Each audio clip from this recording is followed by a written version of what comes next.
Hoje no Papo Vex, a gente está recebendo aqui a Sandra Geoff, especialista na área de desenvolvimento pessoal, humano, climas organizacionais, fundadora da Benice e do Trampo é Seu. Sandra, seja muito bem-vinda. Obrigada, Dete. Estou super feliz. Obrigada pelo convite.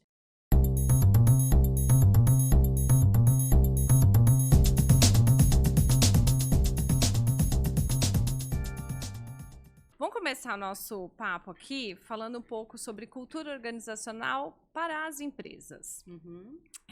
Queria que você contasse aí um pouquinho para a gente como é que a cultura é estabelecida dentro de uma empresa, como é que isso é fortalecido. Ótima pergunta. Vamos falar no comecinho ali, né? Ótima pergunta. Primeiro, cultura é como as coisas são feitas na empresa. Então, cada empresa tem o seu jeito. Tem o seu jeito de ser. Claro que tem elementos como processo que ajuda bastante. Mas a cultura é estabelecida através de comportamentos. Geralmente pelo comportamento da liderança. Seja essa liderança o fundador, seja essa liderança algum líder ou algum executivo que é referência. Então, sempre ele dá o tom de que comportamento é importante e a partir daí as pessoas vão incorporando aquelas crenças, né? Crenças, valores, pressupostos básicos, ou seja, o exemplo que aquelas pessoas que estão conduzindo a empresa estão demonstrando no dia a dia. Muito bem. E aí, quando você fala do fundador, ou se a gente pega vamos partir para uma empresa, uma grande companhia, uma companhia internacional, da onde vêm esses valores? Quer dizer, eu posso dizer, eu quero ser parecido com a empresa A, eu quero um pouquinho da empresa B, eu consigo construir uma cultura corporativa baseado naquilo que eu gosto de ver no vizinho, do lado ali? Ótima pergunta. Com certeza você pode. Tem até uma discussão hoje sobre Jeff Bezos, né, que é uma pessoa reconhecida no mercado com uma cultura que foi muito bem estabelecida, que se ele deixar a empresa, como fica a cultura. Então, de uma forma concreta, sim, os executivos definem que comportamentos querem, que valores querem, e a partir daí começam a estabelecer todo o rito para que essa cultura possa acontecer. Contudo, o comportamento ou o jeito de ser da liderança é que vai ficar mais forte do que aquilo que você escreveu. Então, se define que a sua empresa vai ter um determinado valor, mas no dia a dia, a prática da liderança é que vai sendo incorporada. Então, hoje tem muito na Amazon, se a gente está querendo trazer o exemplo, do comportamento do Jeff Bezos. As empresas de inovação têm muito do comportamento do primeiro líder, ou do fundador, ou de quem construiu aquela organização. Então, é importante que a gente entenda que dá para estabelecer, dá para desenhar, mas é preciso prestar atenção no que está se passando de mensagem no dia a dia. E a liderança vai ser o principal comunicador dessa mensagem. Muito bom. Então, vamos pegar aqui, um pouco fora daquilo que a gente já vinha conversando aqui no bastidor. Você deu exemplos ali de líderes e daquilo que está personificado. Perfeito. Vamos pegar ou numa empresa familiar, ou no caso de uma Apple, quando você tem o fundador ali como, né, um Steve Jobs, um Elon Musk, quer dizer, como é que, sem as figuras centrais, ou se a gente remontar lá, né, vamos trazer aqui para o nosso caso Brasil, como é que a TAM conseguiria, por exemplo, liderar a cultura sem o Rolim? Como é que a gente tira a pessoa do dia a dia da cultura organizacional? É muito difícil. Principalmente quando ela foi fundada, veio a marca muito forte. Você trouxe aí o Rolim como ícone, e foi por muito tempo, né? Sim. Tinha inclusive a carta com o presidente Rolim, que passava uma mensagem para todo mundo que o cliente era importante. Ele fazia questão de responder todas as cartas. Está na porta da aeronave. Exatamente, recebendo as pessoas. Né? Então, são ótimos exemplos que você está trazendo. Mas quando a gente olha que esse fundador, ou esse líder que construiu a primeira cultura não existe mais, aquelas pessoas que estão ali no papel de liderança é que vão ser estabelecidas. Se a gente quiser olhar o pai e a mãe em casa, o pai e a mãe em casa começam a ensinar os filhos como se comportar, como sentar à mesa, horário de refeição, o que pode falar, o que não pode falar, é a mesma coisa. Isso pode ser passado para o filho através de uma sala de aula ou escrito num papel, se a gente for fazer um comparativo com a empresa, ou isso pode ser ensinado no dia a dia, né? Naquela correção de uma postura, no exemplo que o próprio pai e a mãe dão no dia a dia. Então, você pode fazer um processo de construção e de mudança. E para isso acontecer, você tem que mexer em várias alavancas. Uma alavanca é como você trabalha na empresa, que a gente olha o processo ou o sistema. Mas as outras alavancas importantes são como é que eu recompenso as pessoas ou reconheço as pessoas pelos comportamentos que elas estão apresentando. Como assim, né? Qual o exemplo? Se eu quero que meus filhos tenham todo um cuidado com a higiene bucal, que escovam os dentes todos os dias, né? Você tem filhas, sabe disso. O que a gente faz? A gente ensina, a gente fica no pé, a gente escova o nosso. Então, tudo isso são exemplos de alavancas que têm que ser conciliadas para que aquela pessoa aprenda o comportamento. Na empresa, do mesmo jeito.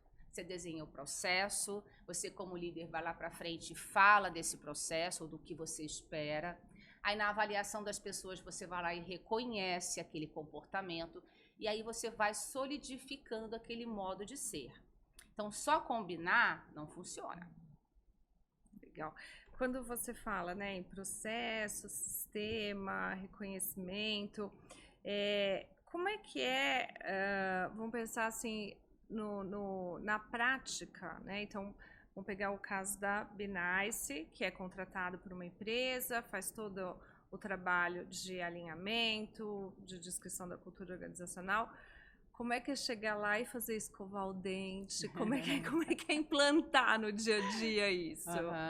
Primeiro a gente tem que entender com a liderança o que comportamento eles querem, né? Então a gente precisa entender qual o tom daquela empresa, o que é valor para ela, o que é importante. E aqui tem uma linha muito tênue que às vezes eu acredito naquele valor, mas o valor pode ter significado diferente porque a gente vem de culturas diferentes. Sim. Né? Então você é paulistana, eu sou carioca. Então, por mais que a gente concilie ou concorde que ética é importante, ética pode ter interpretações diferentes, comportamentos diferentes. Então, o primeiro trabalho que a gente faz é entender com esses donos, líderes, fundadores, ou que estão ali, né, no cargo, sendo responsável pela organização, o que eles esperam das pessoas.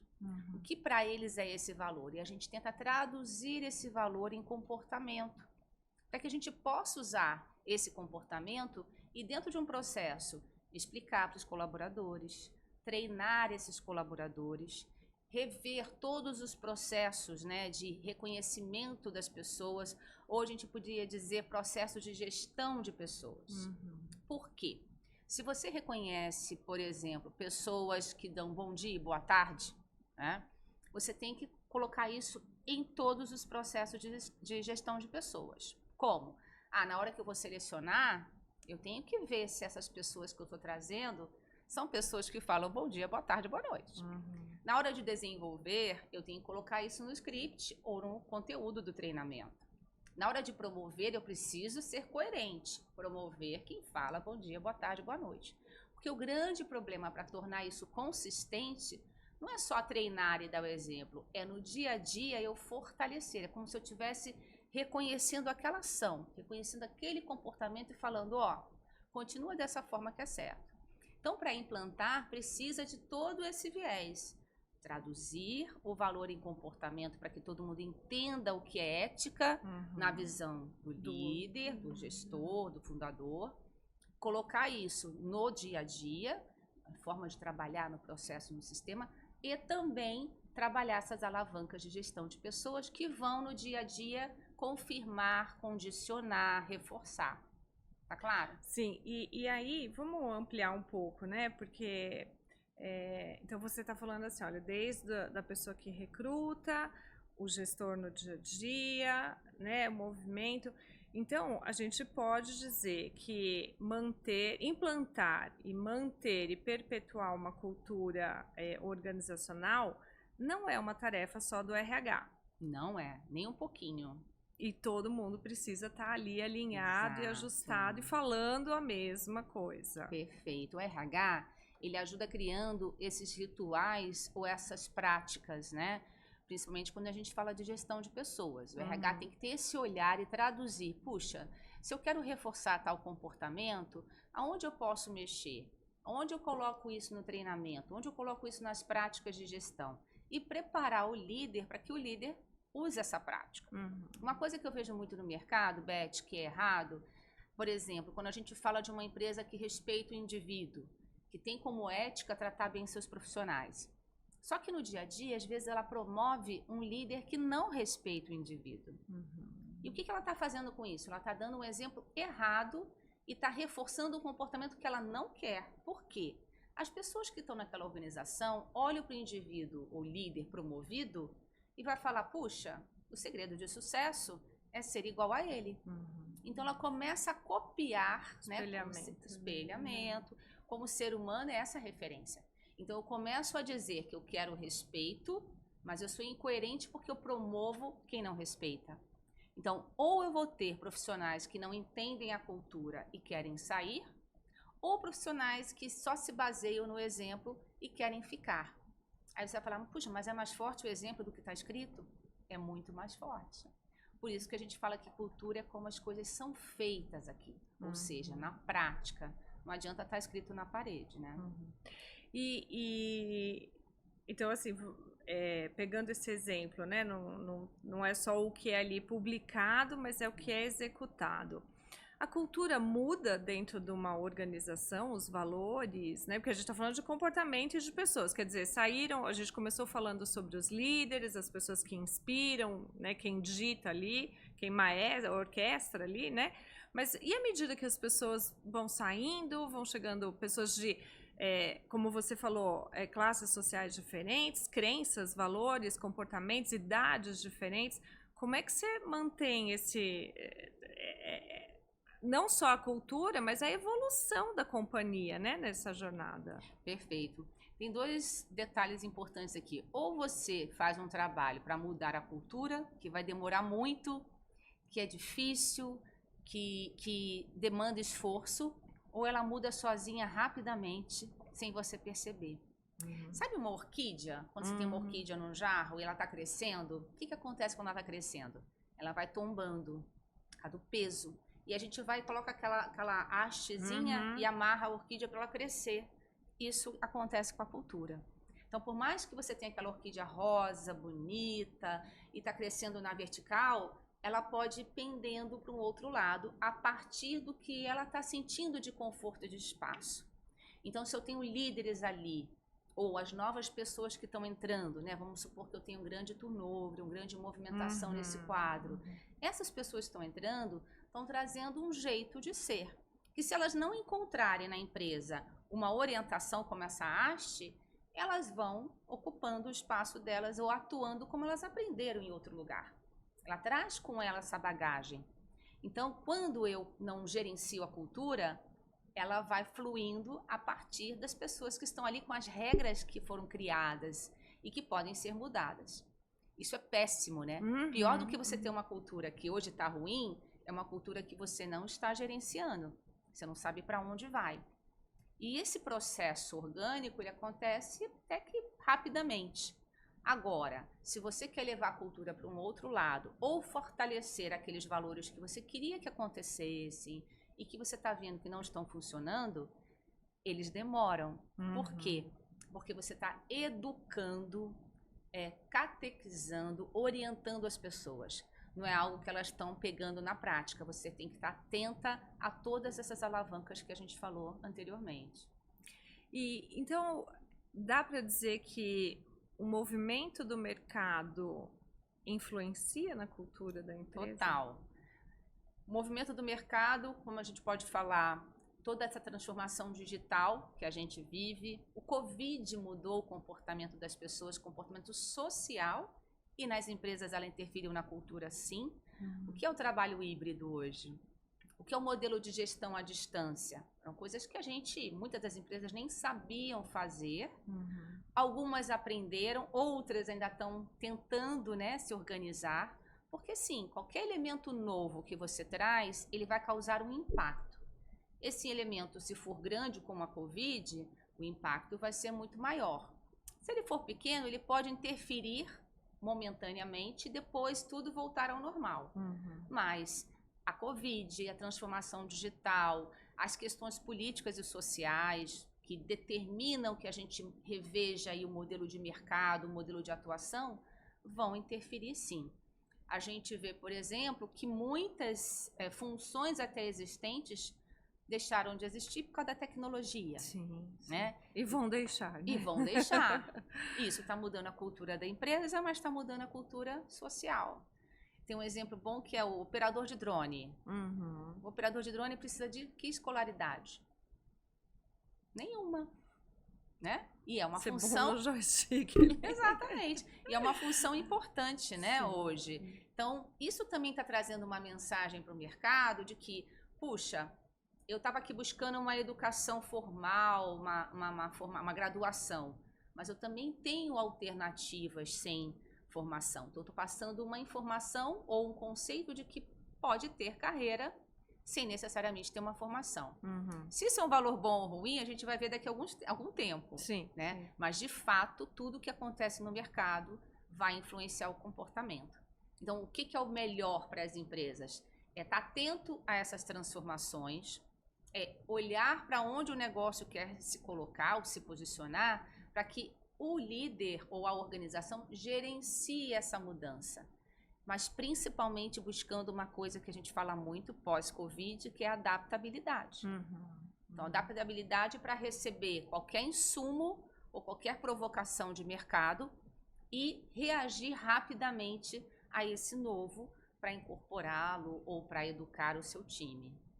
Então, dá para a gente dizer assim, que cultura precisa ser periodicamente revisitada, realinhada, reorganizada. Nos dias atuais precisa. Antigamente não, né? Você ficava com aquela cultura lá e fluía. Pregava na parede. Pregava na parede, enfim.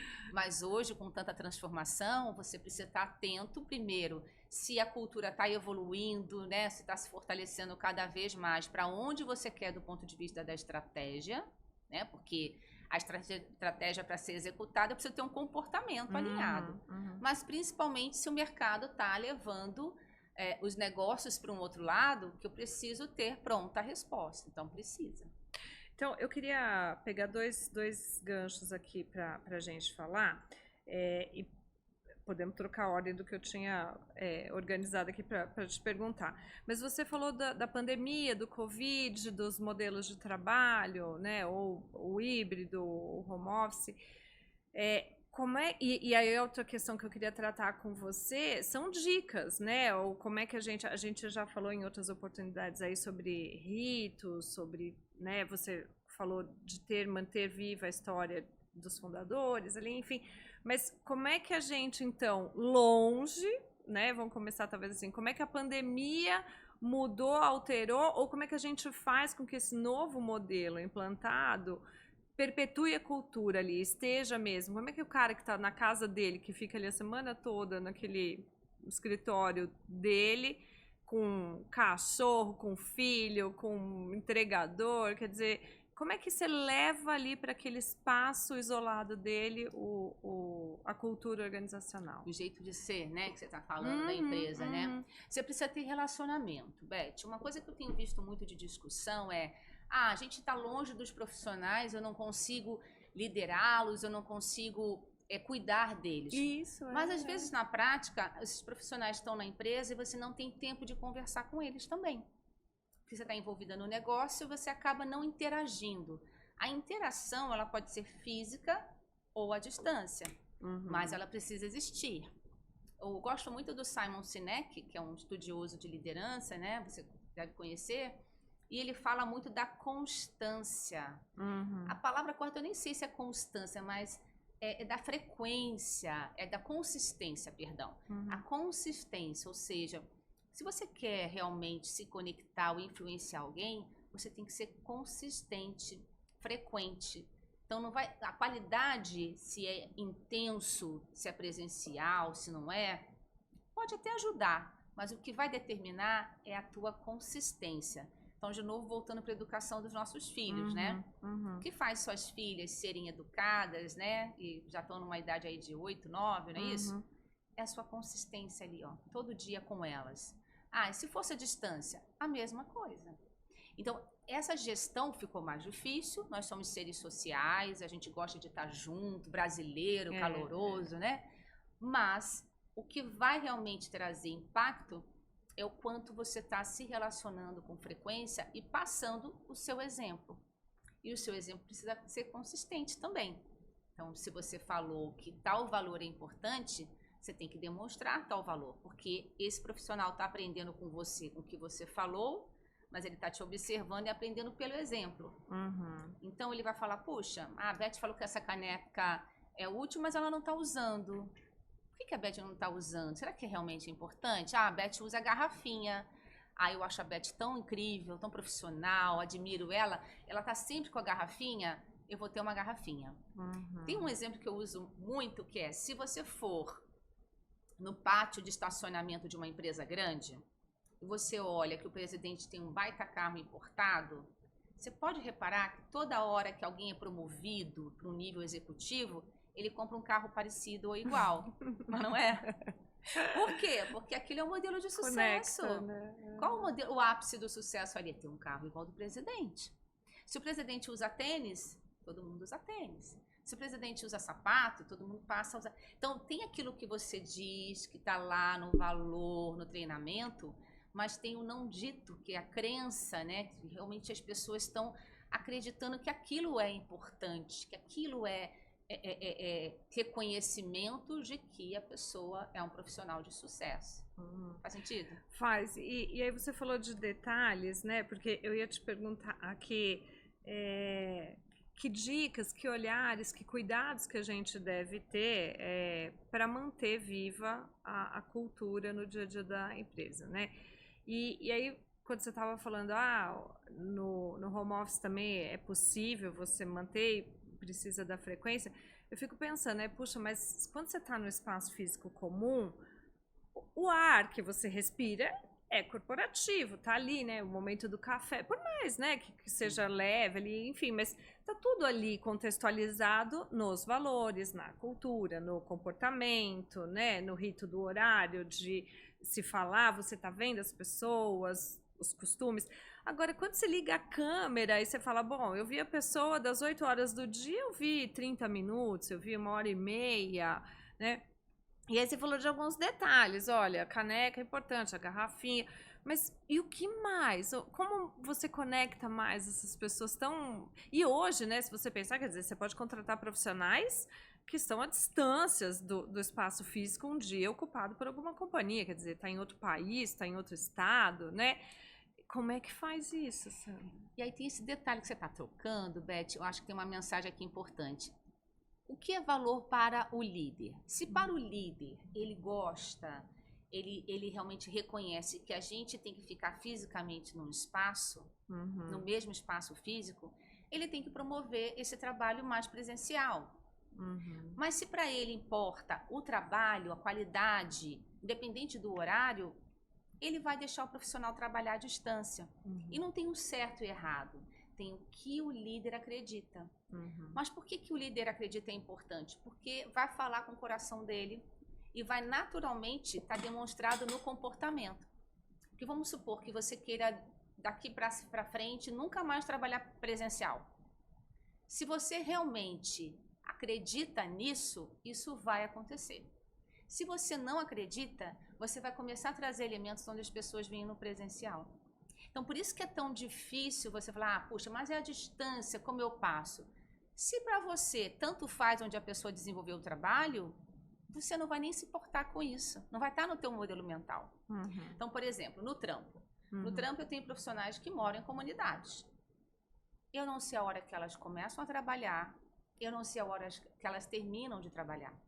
Hoje até uma falou assim para mim, eu vou fazer tal coisa. Eu falei, não precisa me falar, né? Mas não, eu só queria... Então, não precisa. Porque no meu modelo, e funciona para o trampo, a gente tem que olhar isso, né? Cada negócio tem a sua particularidade. Eu preciso que ela tenha liberdade para trabalhar a hora que for útil. Porque ela está dentro da favela e ela busca profissional na favela. Então, ela indo na escola, ela está trabalhando. Porque ela conhece um profissional na escola. Então, é muito sutil mas ele acaba sendo demonstrado no seu jeito de se relacionar, no que você cobra, no que você fala, no que você pensa. Então, de novo, voltando para a família, quando a gente tem uma família que fala senhor e senhora para os pais, na sua casa era senhor e senhora? Sim. Na minha não, era você, carioca, né? Mãe é você e pai é você. Então, os meus filhos falam você. Os seus filhos devem falar senhora, ou não? Não, já passou. Entendeu? Eu tinha um avô russo, né? Então você imagina que eu era militar. Imagina. Mas não. Pois é. Você naturalmente... Já mudaram os valores. Eles já se mudaram, atualizaram. Já mudaram os valores. Mas geralmente o que acontece é que a gente vai incorporando sem você nem perceber que senhor e senhora era importante. Você nunca deve... Teus pais não devem ter falado, tem que falar senhor e senhora. Mas é como você escuta. Então, os nossos valores, se a gente não tiver consciente do que eu quero passar, por exemplo, palavrão, né? A gente não quer que nossos filhos falem palavrão.